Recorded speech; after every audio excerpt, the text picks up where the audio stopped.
Hello, everyone. My name is Lucia, and in this presentation, I will give you an overview of how psychodynamic theorists understand personality to then apply specific concepts from Sigmund Freud to the character of Cady from the movie Mean Girls. So let's get into it. We begin our overview with Sigmund Freud, who was the first to rigorously investigate the concept of the unconscious. Freud believed that much of our mental life operates outside conscious awareness and that personality is continually shaped by unconscious urges and repressed memories. Another central idea introduced by Freud is that early childhood experiences play a pivotal role in the development of personality. In particular, the psychodynamic approach emphasizes formative relationships with primary caregivers, laid the groundwork for adult personality traits. These two concepts were carried forward by subsequent psychodynamic theorists.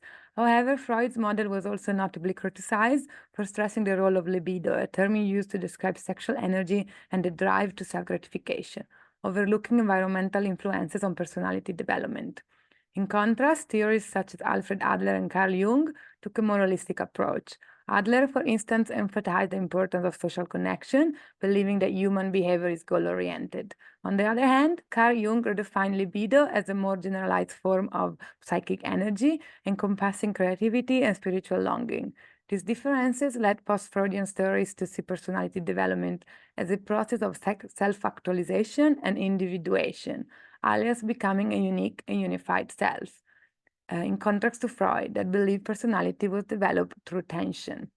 So, however, to analyze Cady's personality, we will use Freud's psychoanalytic theory, as some of his concepts can provide especially valuable insights. Freud proposed that personality is structured around three components: the id, ego, and superego. The id is unconscious and operates on the pleasure principle, seeking immediate gratification without regard of consequences. In Cady's case, her id is evident in an overwhelming desire to be liked, particularly by her crush Aaron.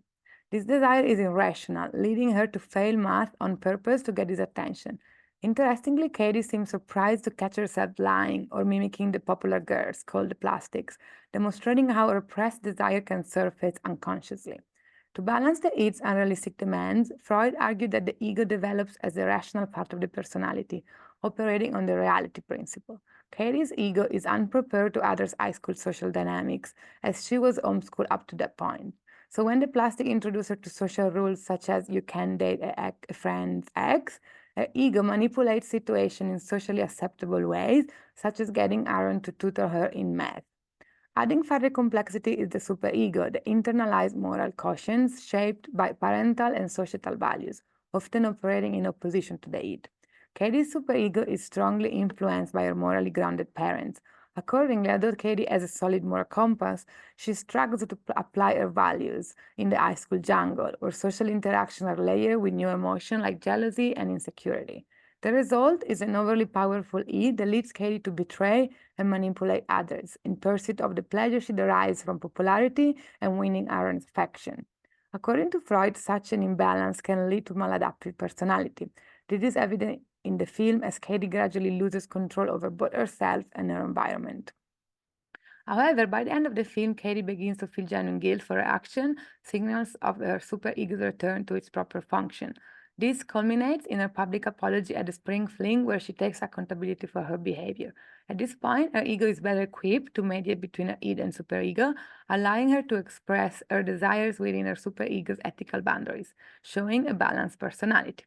Freud also believed that during times of tension, the ego can acquire unconscious strategies to protect itself from unacceptable feelings and thoughts.